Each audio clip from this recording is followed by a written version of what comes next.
Hey, what's going on, guys? This is Fix It Again, and we got another how-to video.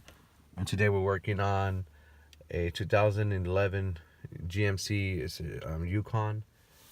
So I'm gonna try to save you guys some money. This is gonna be a fairly fast video, easy fix on a skill level between 1 and 5. This should be a 1. 1 being the least difficult, 5 being difficult, and a lot of specialty tools requiring. But this should be a 1, so fairly easy. So my wife went shopping. She put the vehicle in park, went and did her thing, came back out, got into the truck. She turned on the vehicle like usual, and she couldn't reverse. She couldn't go nowhere. She called me in a frantic. So we ended up having to get the vehicle towed back to our home. So this is what happened. Put the keys in the ignition. Turned it on like usual. My truck barely broke 110,000 miles. It's been running fine up to this point. Put her foot on the brake. Went to go and shift into reverse. Nothing happened. You see the light indicating it's still on park. The steering, the gears to shift the gears is real flimsy. You can do this with one finger. No resistance. The light indicator still says it's in park. Put it in where reverse is supposed to be.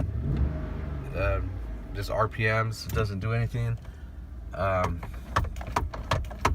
So she went off in a frantic, thinking we're gonna need a new transmission.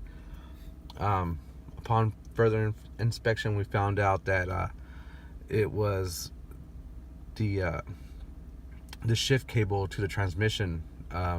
So the handle, the handle here is connected to a cable that runs along the bottom of the dashboard here. It goes down the floorboard, and then it goes down into the undercarriage, and then it hooks up to this arm that's on the side of the transmission. So every time you pull the lever to shift gears, that lever pulls on the cable pulls the arm on the transmission, and it puts it into reverse, drive, neutral, stuff like that for you. So that cable separated from the arm. Now this tool, this repair kit, what we're going to do is we're going to replace the bushing that connects the cable to the arm. Now if you take this, if you take your vehicle to the mechanic, the mechanic's going to charge you somewhere between $500 to $700, depending on where you go. Now the dealer is going to charge you more than that. They're going to probably tell you need to replace the whole cable. And if you go to a good place, they're going to tell you the honest truth and the best thing they're going to recommend to do is replace the whole cable, which is fine. But all you really need to do is replace the bushing at the end of the cable that connects the cable to the arm on your transmission. Now the step to do that is fairly easy.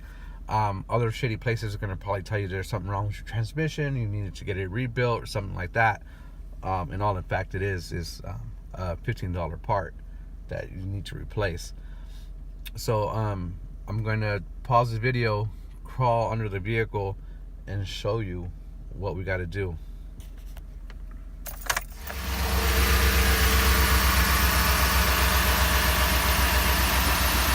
Fix it. Okay. Alright guys, so before you go under the vehicle, make sure you use a proper jack. You use a stand, a jack stand to support your vehicle. You want to take the necessary precautions to raise up the vehicle and put it, secure it. Make sure you're on level ground. The last thing you want to do is hurt yourself, hurt someone around you. So make sure you take the necessary precautions to secure the vehicle, to secure your life.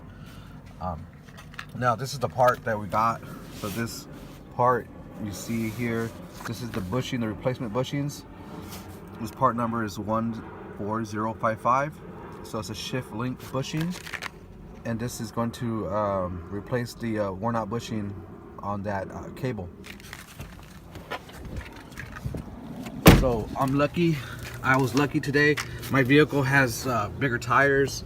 So I was able just to put the jack under there just to lift up the vehicle just a little bit so I could shimmy under here. Now what I did was I undid the cable and brought it down just so it could make it easier for me to install. And I'm gonna slip this on, try to do it one-handed, see if I can do it right now. Sorry, I don't have my tripod that I usually have. So I'm gonna try to do this one-handed. And to remove that cable, all you do is remove that retaining clip. I'll show you how to put it back when I put it back together. So this is the bushing. Let's see if we can slide this in. Okay. I'm gonna have to try to press it together either with the channel locks or a clamp. So I'm gonna push that in there and I'll tell you how I did it when I come back. Alright guys, so we're under the car. The bushing went in pretty good. What you do is I used a white clear bushing. I put it in. I put a little bit of a little packing grease around it just so it could help slip in a little bit easier. Lined everything up and I used my channel locks or the pliers and I pretty much squeezed it in there. It went in a little crooked, but it's okay. I used my I just used a screwdriver, pushed the other side in, and it slipped in. It went in pretty good. So here's the arm where it goes into, and then once you have it in, you just push it in. And you hear that little click, and it's pretty much on there. You could also pull it out. Just pull it out. But I'm going to show you how to remove this bracket. So right here, there's a clip. You squeeze the little two ends, the little ears together, push it in, and then you slide it out. But before you do that, here is the little clip that goes in here.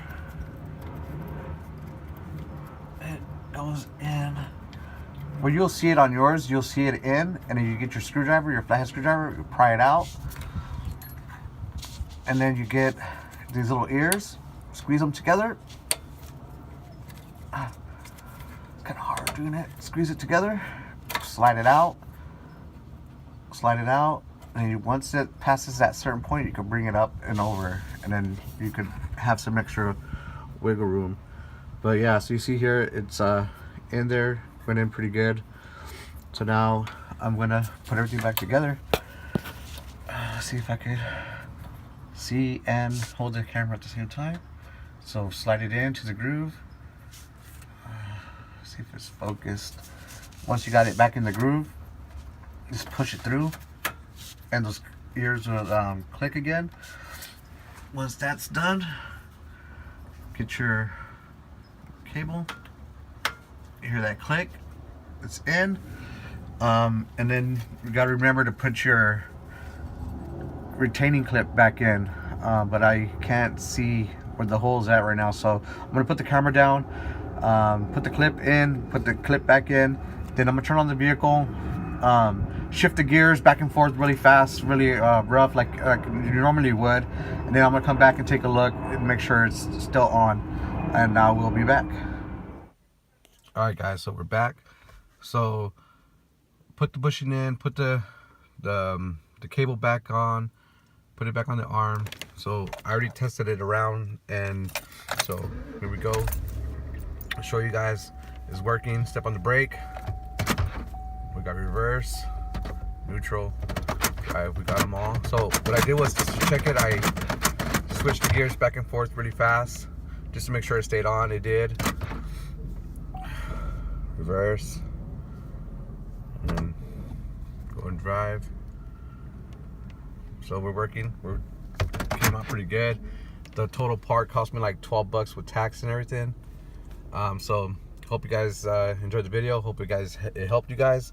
And again, this is a GMC Yukon 2011 2012 to 14 model, I believe. Yeah, so if you have any questions or concerns, just leave it down in the comments down below. Give me a thumbs up, rating, subscribe, and I catch you guys on the next one. Peace.